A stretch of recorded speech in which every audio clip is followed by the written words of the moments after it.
Perfecto. Bueno, ya hemos llegado, casi, ya estamos aquí. Bueno, muchísimas gracias. Este es el último panel, saldremos a las 5:30 puntualmente. Se ha puesto la música a todo el mundo, me voy a aplicar el mismo código. Por lo tanto, vamos a entrar ya en el debate. Muchísimas gracias a Maribel, a Carmen y a Santos por estar aquí con nosotros. Carmen Ospina es directora de Marketing y Desarrollo de Negocio en Penguin Random House. Maribel Riaza es el Content Acquisition Manager de Storytel de Expansión, ¿no? Los mercados en expansión. Y Santos Palachi es el director de área de Mass Market y Digital en el Grupo Planeta. Lo bueno y lo malo de ser la última mesa es que ya se ha dicho todo y por lo tanto nos queda muy poco que decir. A lo mejor el año que viene hacemos esta mesa al principio y entonces parecemos más inteligentes o más visionarios. Pero lo que hemos hecho un ejercicio en los descansos de ver un poco cómo resumimos todo lo que hemos visto a lo largo de la mañana y lo hemos dividido en 3 bloques, ¿no? Hablaremos un poco, que empezó Amanda a primera hora de la mañana hablando de cómo hacer crecer el catálogo como uno de los elementos clave para hacer crecer la industria. En segundo lugar, hemos dividido un bloque de reflexiones sobre modelos de consumo, modelos de negocio, comercialización, cómo a través de esos nuevos modelos podemos también hacer crecer la industria. Y por último, hablaremos de contenidos que has hablado extensamente a lo largo de todo el día, desde diferentes puntos de vista. ¿Qué nuevos tipos de productos podemos hacer? La inteligencia artificial, por supuesto, acentos y demás, ¿no? Pero antes de empezar estos bloques, les he pedido a cada uno de ellos que brevemente indiquen, después de todo lo que han escuchado, si ya lo tenían pensado desde casa, cuál es el principal reto u oportunidad que tenemos para hacer crecer esta industria del audio en los próximos 5 años. Carmen. Empiezo yo por orden de... Hola.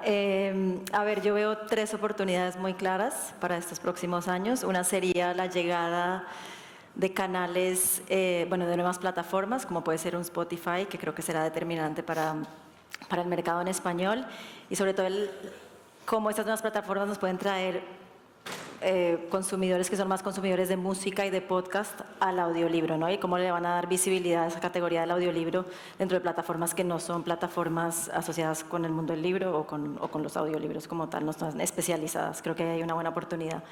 Luego, por otro lado, el auge de dispositivos infantiles y el público juvenil y joven como un público que está adoptando el formato con mucha rapidez.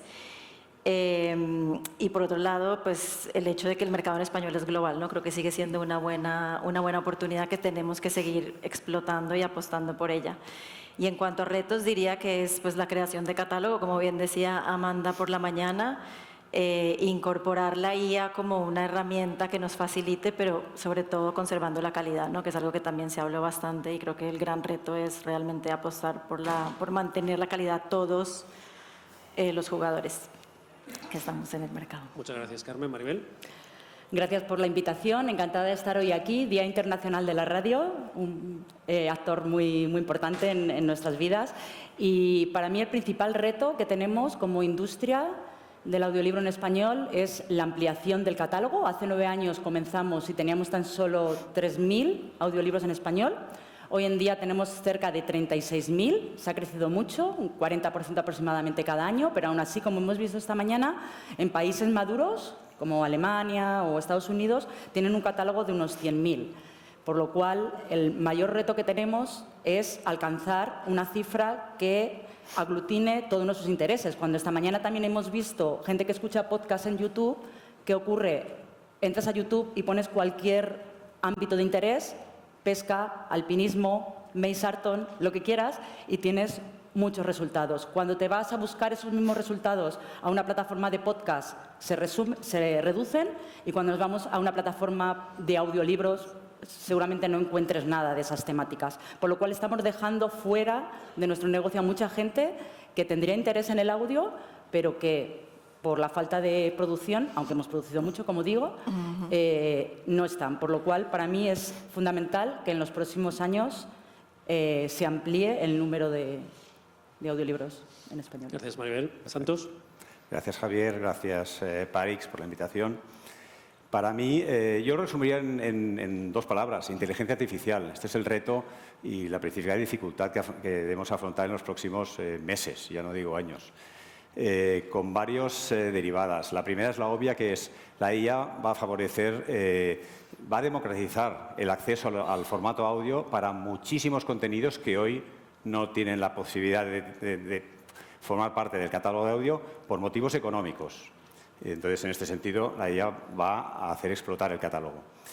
En segundo, con otras derivadas, por ejemplo, la personalización de voces. Hoy tenemos una voz grabada, pero puede ser que yo viva en Argentina y me guste oírlo en mi acento local. Pues la IA va a ser capaz de hacer esto. De hecho, ya lo hace. En ciertas plataformas tenéis el voice switching que ya está en marcha. O un tercer ejemplo, la no ficción. Puede haber gente que le guste escuchar la biografía de Elon Musk, que recomiendo encarecidamente a cualquiera que la escuche, pero no tenga 15 o 20 horas, que es lo que dura el audiolibro. Pues a través de la IA tener unos extractos, unos resúmenes absolutamente legalizados, porque esto también está generando cierto contenido ilegal que se están subiendo a las plataformas. Es mucha no ficción a bridge, que llamaban los americanos, debidamente editada y reducida, pues va a permitir que mucha gente que le gustaría consumir contenido de no ficción, pero no tiene 20 horas, pues pueda acceder a esto. Y por último, yo creo que también la IA va a ayudar a favorecer el descubrimiento, la encontrabilidad. El día que tengamos 100.000 o 1 millón de audiolibros en cualquier plataforma, si hoy en Netflix estamos media hora para encontrar la próxima serie o la próxima película, imaginaros sin la ayuda de un algoritmo hipervitaminado, porque el algoritmo normal no va a servir. Y yo creo que estos son 3 factores que la IA habéis introducido, muchas gracias Santos, en reflexiones que yo creo que encajan muy bien en los 3 bloques estos que nos hemos marcado. Y entremos en el primero, que como hemos visto a lo largo de toda la jornada se ha hablado de esto, de la necesidad de tener una oferta amplísima y diversa con el fin de atraer a diferentes públicos, ¿no?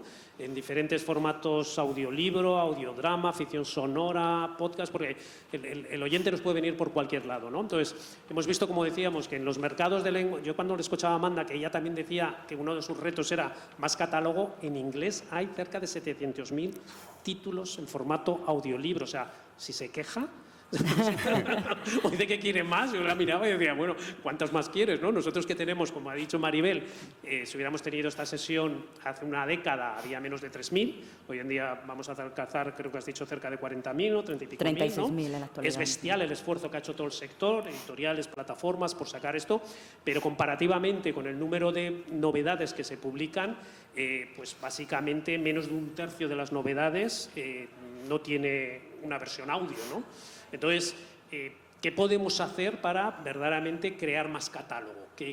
¿Cuáles serían las vías, aparte de seguir financiando, como hacéis las editoriales y las plataformas, en crear más catálogo, pero de qué otras formas? Sobre todo estoy pensando en pequeñas y medianas editoriales, que por ejemplo Raúl esta mañana en su intervención ha dicho que los modelos de comercialización actualmente exigen que tengas una mirada a medio plazo para obtener esa rentabilidad. Pues esto echa para atrás, ¿no? Si tengo que esperar 5 o 7 años, pues a lo mejor me lo pienso, ¿no? Pero ¿qué pensáis? ¿Cómo podemos hacer crecer el catálogo en español? La que queráis. ¿Ayudas institucionales? Sí, Esa es una de ellas. Esa es Yo una creo de que es ellas. importante poner en la mesa. Ha habido algunas subvenciones, pero Sí. creo que debería haber muchísimas más, ¿no? Sí. Más apoyo. muchas más subvenciones, sí. Yo creo que hay una vía que es limitada, obviamente, que es también los posibles partnerships que puede haber entre editoriales grandes y editoriales más pequeñas que no se lanzan o que no tienen los recursos y no tienen esta capacidad de mirada a medio y a veces a largo plazo para producir según qué. Esa también puede ser una opción. Nosotros en Penguin hemos trabajado con algunas editoriales o trabajamos con ellas, y aunque es limitado, creo que también es una vía de colaboración para crear una industria. O sea, que nos interesa que además sean libros que estén en todas las plataformas. Sí, hasta ahora han sido las plataformas y las editoriales las que principalmente han hecho la inversión, pero hay otras acciones. Estamos en un sector emergente y por lo cual hay que innovar y pensar en diferentes fórmulas. Por ejemplo, los estudios de grabación podrían convertirse en editores audio sin necesidad de mucha inversión, ya que tenemos toda la backlist de la literatura española en dominio público. A partir de ahí hay muchísimas cosas buenas que están sin hacer y que está a su alcance a la hora de poder producir contenido de una manera económica. Las ayudas públicas, lo hemos dicho, partnership entre editoriales grandes y pequeñas, pero también entre editoriales y productoras de audio, y luego con marcas, igual que hay bancos, eléctricas que patrocinan exposiciones, ¿por qué no patrocinar una colección de libros? ¿Por qué no patrocinar audiolibros? Cuando hablamos siempre de publicidad o de marcas, nos echamos un poco las manos a la cabeza porque el mundo del libro siempre ha estado un poco fuera de ese ámbito, pero de una manera que no sea intrusiva, sino simplemente pues al principio o al final diciendo este audiolibro ha sido patrocinado por, que ya sí que han entrado en los podcasts, también deberían de entrar en los audiolibros. Y luego, por supuesto, que saldrá a lo largo de esta conversación a través de la inteligencia artificial que va a producir, va a suponer un aumento, una aceleración muy importante en el número de audiolibros próximamente. Pero yo ahí voy a esto porque yo creo que esto es muy interesante. Así como hace un año en el sector hablar de inteligencia artificial daba un cierto reparo, estoy viendo en las ferias internacionales que grandes grupos, Penguin, Harper y demás, ya han empezado a decir que vale, que sí, con un humano al principio y un humano al final, me parece esencial ese matiz, pero que empiezan a ver la posibilidad, sobre todo en otros idiomas, a lo mejor más minoritarios, donde el retorno de inversión pues nunca se va a hacer con una voz humana, o ciertos títulos de backlist o autores que no todavía sabéis muy bien cómo funciona el mercado, que ahí con la inteligencia artificial vais a poder sacar más volumen, ¿no? Yo creo que eventualmente sí, cuando la inteligencia artificial nos pueda dar la calidad que necesitamos, porque tampoco nos va a servir de nada tener 100.000 títulos si hay muchos títulos que realmente no nos sirven para captar esos lectores que queremos captar, ¿no?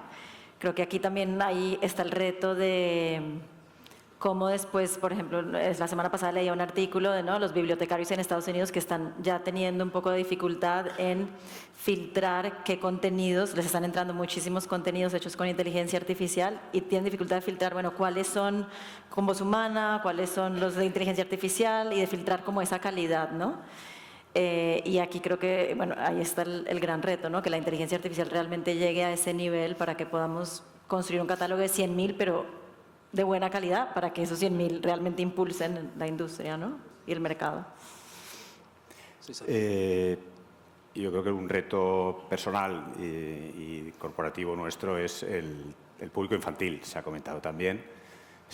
La oferta de producto infantil es baja, pequeña, y además no apela a los padres. Al final el niño no va a tomar incluso un Tony el día que lo tenga así, pero a la primera vez tendrá que ser el padre que le enseñe.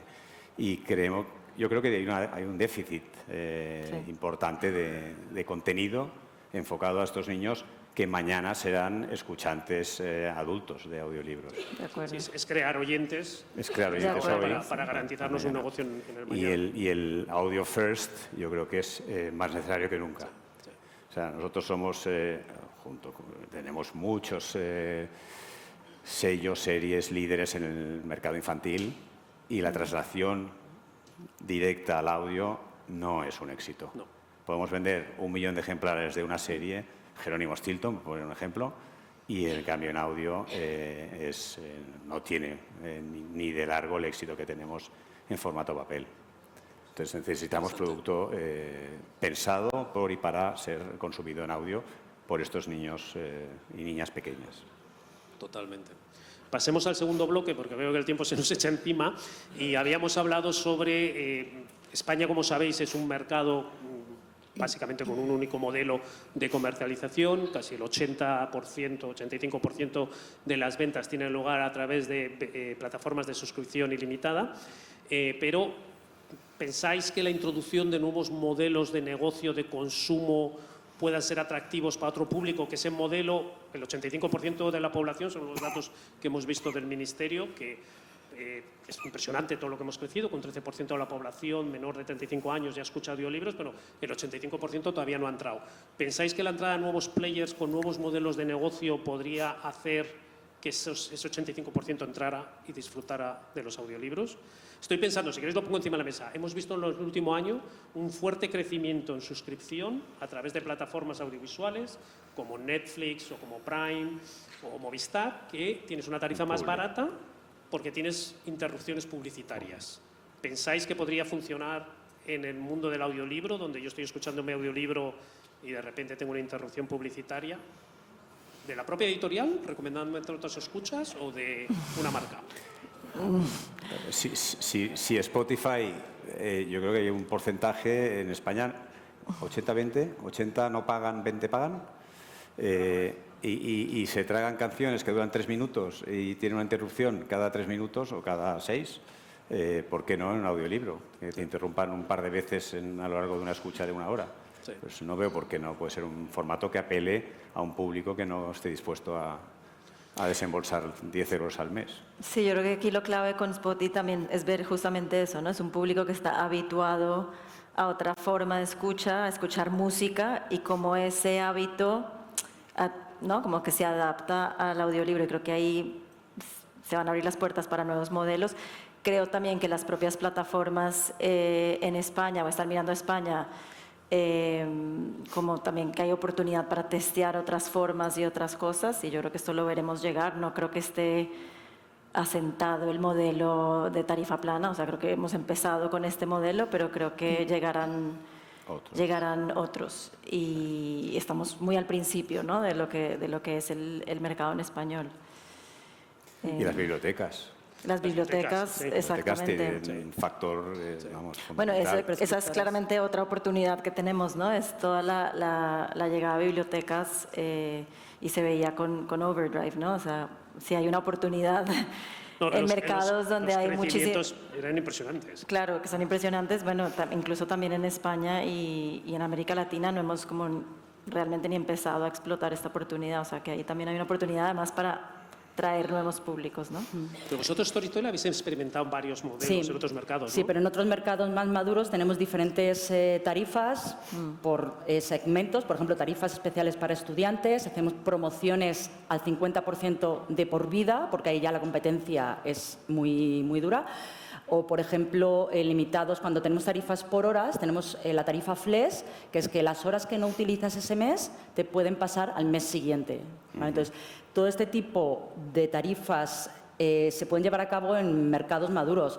Aquí en España estuvimos unos meses con la tarifa limitada por horas y no tuvo éxito porque nos costaba mucho comunicar ese hecho. La tarifa de todo lo que puedas escuchar lo entiende todo el mundo. Y si ya de por sí era difícil escuchar que era un audiolibro, que es una ficción sonora y que es un podcast, para que metamos diferentes formas de acceder y de tal. Entonces, yo creo que será algo que se irá imponiendo, pero progresivamente. Sí, a lo mejor es con entrada a nuevos players que llegan con un nuevo modelo para diferenciarse y que pueden abrir un mercado, como hemos visto que Spotify en otros mercados ha llegado a nuevas audiencias, que no está canibalizando los ingresos ni las audiencias de otras plataformas existentes, porque trae un nuevo modelo, ¿no?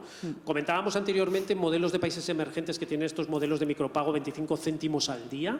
¿Lo veis en España? O sea, porque yo una de las barreras que veo, mucha gente dice, vale, 8,99, que nos parece mucho, pero mucha gente dice, yo no tengo un compromiso de 8,99 al mes por algo que no voy a utilizar, ¿sabes?, de manera regular, pero si puedo pagar 25 céntimos los fines de semana, o sea, que sería 75 o ¿sabes?, un euro al final de tal, pues, ¿lo veis? ¿No? Como entrada. Yo veo más el modelo por horas que he comentado. Sí. Un límite por horas, que los micropagos que pueden estar pensados para este tipo de países que no están bancarizados, que habitualmente les llega este tipo de facturas a través de la operadora del móvil y que puede ir desde ahí. Pero en nuestros países yo creo que... Yo hago los números en mi cabeza y pienso cómo van a pagar por ese contenido y cómo los autores van a estar remunerados por es complicado su trabajo. de gestionar Entonces, Internet. Tiene que haber muchos preocupa. micropagos para que sumen Sí. Vale, bueno, pasemos al último módulo porque nos quedan 5 minutos y sí me gustaría dejar por lo menos un par de minutos para preguntas del público, y es sobre el tema de contenidos, que ya hemos hablado un poco, que lo has adelantado Santos, con el tema de contenido infantil. ¿Veis otra categoría no atendida o que deberíamos poner el foco? Era interesante oír a Arantxa antes, y esto que se han hablado, pues True Crime, que todo el mundo ahí corriendo al True Crime. ¿Veis, bueno, los temas, por ejemplo, salud mental crecieron muchísimo post-pandemia, no ficción también está creciendo mucho? ¿Qué otra categoría en los próximos meses, años veis que pueda crecer en los mercados en español? Yo creo las audiodramatizaciones o la ficción sonora, pero partiendo de un elemento que es el podcast, la ficción en podcast. Sí que creo que es muy fácil empaquetar una podcast que están en un contexto de no monetización, salvo que estén en pago o que estén en publicidad, y traspasar esto y pasarlo al formato audio. Y aumentar el catálogo de audios. Correcto. Sí. Si eso es sencillo, existe, es transformarlo y monetizar. Es una transformación de monetización que pasa de podcast a audiolibro y que no tengas esas interrupciones. Sin grandes inversiones, es paquetizar y...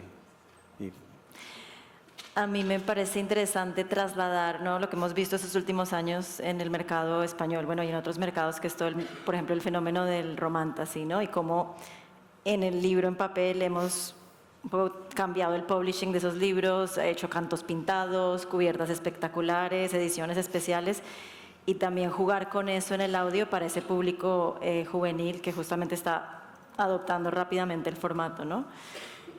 Nosotros hemos hecho algunos experimentos en donde hemos hecho contenido audio exclusivo para este público que solo está en audio, pero que claramente le informamos a ese consumidor, ¿no? Como este es el formato en que puedes consumir este contenido, se hace especialmente para este público, se comunica de una forma para este público. Creo que ahí también explotar como lo que es el fenómeno fan y utilizar el audio para hacerlo, creo que hay una oportunidad para llegar a ese público que está adoptando tan rápidamente el audio.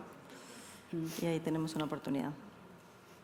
Hablamos, que has dicho, Santos, ahí, que comentábamos, el autor Malcolm Gladwell, que bueno, ha publicado en papel todo y luego él mismo se hacía las propias narraciones de muchos de sus libros, y le entrevistaron en Estados Unidos en un medio y él llegó a la conclusión, después de haberse autograbado muchos de sus propios títulos, de que no volvería a hacer eso, sino que a partir de ahora transformaría sus libros en papel, haría como un nuevo guión antes de entrar en cabina, ¿no? ¿Pensáis que también Raúl esta mañana lo ha dicho, pensar más allá del libro, ¿sabes? Como cantera de contenidos, empezar a hacer estas transformaciones que decíais de contenido que ya tenéis la EP, hacer una versión, por así decirlo, ficcionada, dramatizada, para atender esos públicos que a lo mejor vienen más del podcast y de la ficción sonora, y que ese producto podría ser más primo hermano, por así decirlo? ¿Lo veis o ya tenéis bastante con pasar vuestros catálogos? Claro, es que no, es como un nice to have, ¿no? Es como nos gustaría hacer todos estos experimentos, pero muchas veces también tenemos el reto del gran fondo que tenemos y estos libros increíbles que no están todavía en el formato audio, y eso a veces nos ocupa un poco ¿no? Sí. El tiempo y el presupuesto al final, ¿no? Sí. Yo creo que son los propios autores, sobre todo en estos países, y lo que más conozco son los países nórdicos, donde ellos son conscientes que su obra mayoritariamente se va a escuchar en audio, donde el audio tiene un mayor peso, donde ya están modificando su forma de escribir para que desde un origen tenga un sentido audio, incrementando los diálogos, estableciendo unos parámetros.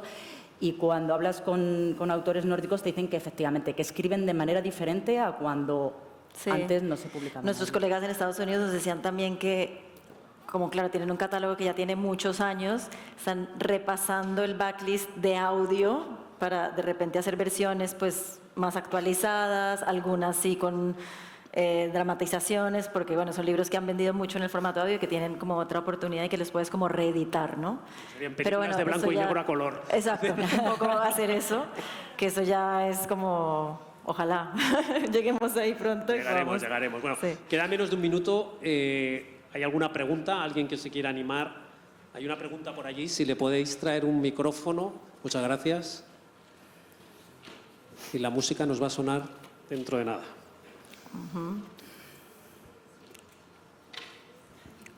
Gracias, intentaré ser rápida. Un apunte y una pregunta. Un apunte. Cuando Maribel decías que tal vez era difícil hoy por hoy como disgregar entre los contenidos que estaban siendo generados por inteligencia artificial y los que no. Yo creo que ahí es clave también los generadores de estos contenidos, que haya una especie, y que además se normalice una especie de etiqueta a modo de advertencia en los paquetes estos de tabaco. El contenido que usted va a escuchar está generado por una voz sintética, ¿no? Un poco para que el consumidor también pueda elegir qué va a escuchar. Eso por un lado. Y por otro lado, me pregunto, yo vengo de la industria de los voiceovers, de los profesionales de la voz, y me pregunto si vosotros consideráis de cara a futuro la opción A, un futuro en el que van a ser todo voces sintéticas en el camino de ampliar el catálogo de los productos, o opción B, que se abra una brecha de contenidos premium con voces humanas y otra con voces sintéticas.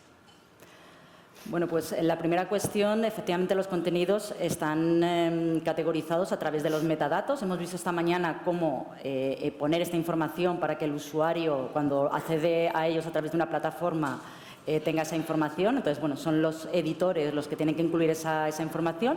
Y en la segunda opción, la segunda cuestión que comentas, creo que las voces sintéticas van a tener clonadas tal calidad que va a ser muy difícil diferenciar una y otra. Apuesto más por el escenario B, en el cual sí que mayoritariamente, por volumen, vamos a tener más audiolibros narrados por inteligencia artificial que por humanos. ¿He respondido a tu pregunta? Pero yo no creo que... O sea, habrá una etiqueta que discrimine, una label, ¿no?, en los metadatos, pero yo no creo que la plataforma tenga que discriminar entre los hechos con voz humana de los hechos con voz artificial o voz clonada. O le llamaban, ¿cómo llamaban esta mañana? La voz... Replicantes. Pues, como decía Maribel, dentro de 2 años será absolutamente indistinguible, con lo cual estarán los contenidos allí.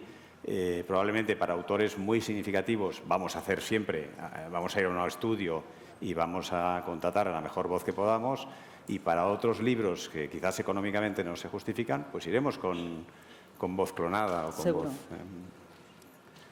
Perfecto, bueno, pues ya ha sonado la música y muchísimas gracias. Maribel, Carmen y Santos.